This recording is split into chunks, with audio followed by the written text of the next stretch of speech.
This week's edition of Raw gave us a lot of new topics to talk about. So we'll be taking a look at everything from Braun Strowman's return, Dominik's turn, and a women's tag team that quietly broke up. Let's start things off with the return of Braun Strowman. The reports and rumors were in fact true.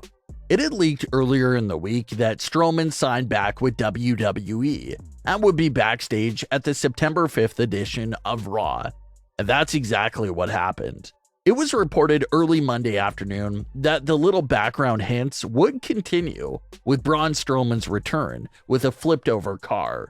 Ever since Triple H took over, backstage transitions from one story to another story and background details have been one of his specialty moves. That theme continued after The Miz's interview, where he came across that flipped over car in the parking lot, obviously meant to foreshadow the upcoming return from Braun Strowman just moments later. Strowman has flipped over a lot of cars on WWE television in years past, so it was a clear indication that the rumors were true.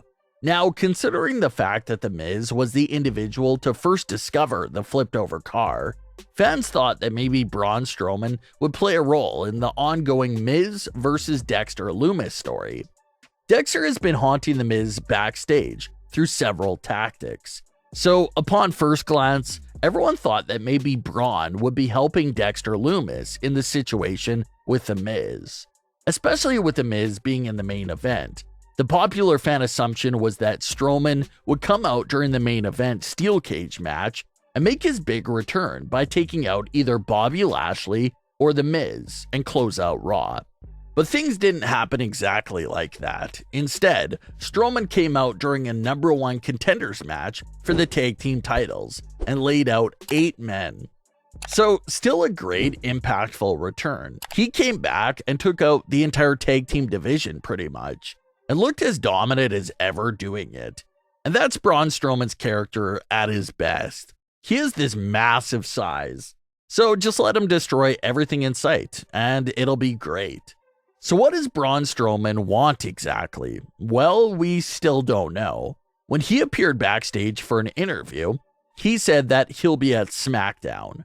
Reports have also been coming out saying that despite his return taking place on Raw, Braun Strowman will actually be a part of the SmackDown roster going forward as a babyface. So Raw was just his dominant and surprise return, and SmackDown will be his new permanent home. So going back to the topic of what does Braun Strowman want, if he's going to SmackDown, that's obviously home of the undisputed Universal Champion, Roman Reigns. Does Strowman want to come immediately after Roman Reigns? It's definitely a good possibility. However, Braun Strowman technically wouldn't be a new name on Roman's hit list at all. Roman Reigns actually pinned Braun Strowman on August 30th, 2020 to become Universal Champion. So this current 700+ day reign for Roman Reigns all started with a pinfall over Braun Strowman.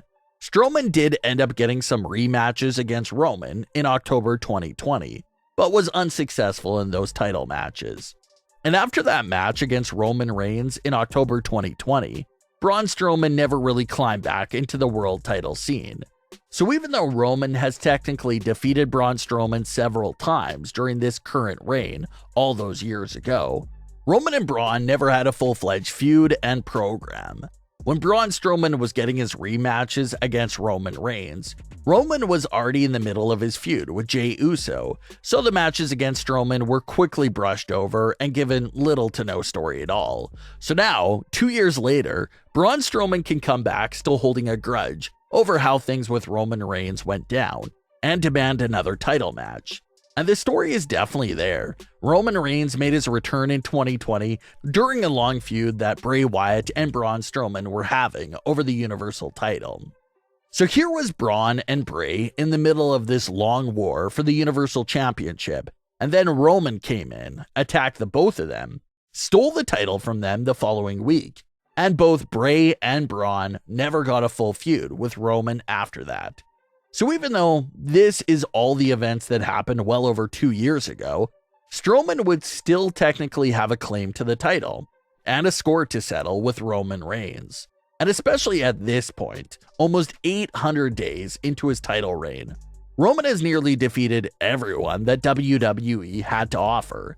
So Braun Strowman would technically be a fresh face opponent for Roman Reigns, since their last match with each other was over 2 years ago. Strowman obviously wouldn't have much of a shot to actually knock off Roman Reigns for the title, but it could be a very fun program to run for a little while.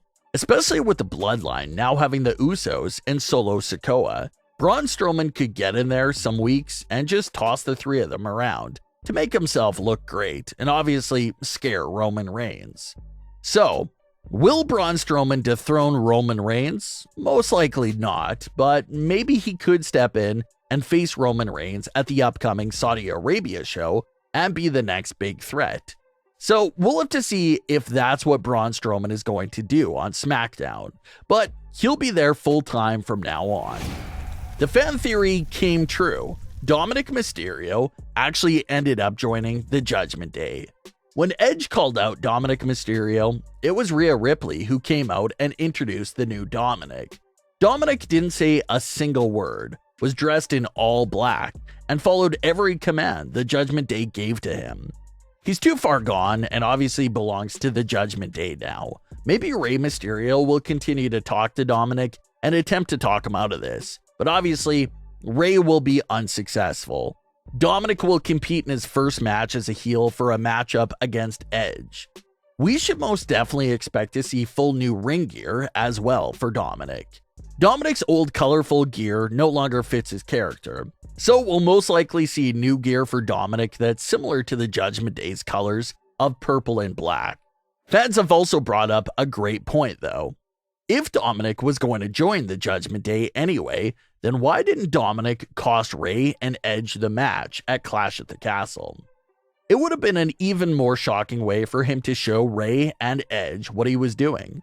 But either way, Dominik Mysterio is officially in the Judgment Day. We didn't hear a verbal explanation from Dominik this past week on Raw. He was used more in a silent hitman sort of role. So we'll have to see if that's what his new persona will be like going forward. Will he just let Rhea Ripley do all the talking for him from now on? Or will Dominik eventually grab a mic and let us all know why he made that move? That's what we'll have to wait on. Speaking of Triple H's love for throwing in story details in the background of other segments, that brings us to Nikki and Doudrop. During the background of Damage Control's backstage segment, Nikki can be seen taking off the mask, throwing it to Doudrop, and then storming off. So it was a short 5-second moment that let us know that Nikki and Doudrop may be done as a tag team. So it was a smart way to still show us that moment without making it too obvious and having the cameras right in their faces. So this breakup could mean new personas and directions for both Nikki and Doudrop. Maybe Nikki will finally revert to a version of her old Nikki Cross persona, and maybe Doudrop will get her old name back and get a new look as well. So some great things to look forward to there for these two WWE superstars. But what are your thoughts on today's stories? Leave your comments below. Don't forget to subscribe with all notifications on, and leave a like if you enjoyed. Thanks for watching, guys.